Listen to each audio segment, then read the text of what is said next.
मातेवा पोरमोणे जेजू क्रिस्ताचें शुभ वर्तमान 22 वोळसोत्रा ते 28. जेरुजाल्याक चोडोन वेताना जेजून वाटेर 12 शिसांक कुशीन व्हेले आनी तांकां सांगलें, पळयात, आमी जेरुजाल्याक चोडोत वेतांव आनी मनशाच्या पुताक मुखेल याजकाच्या आनी धर्मशास्त्रीच्या हातांत घालतले.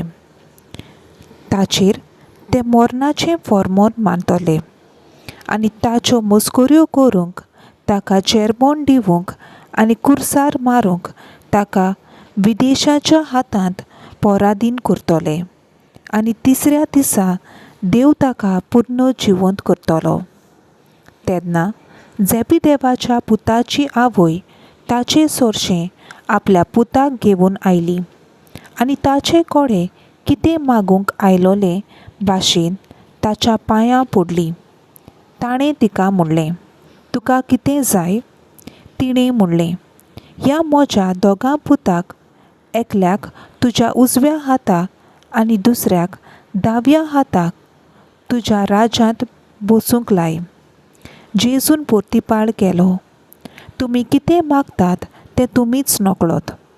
हांव पियेतलों त्या प्रांतांतलें तुमच्यान पिवूंक जायत? तांणी म्हणलें, होय जाता.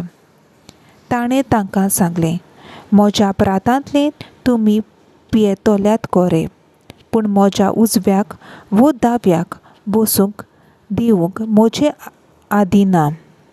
ते जागे म्हज्या बापान निर्मूण दवरल्यात तांकां. हें आयकून हेर 10 जाण त्या दोगां भावांचेर चिडले.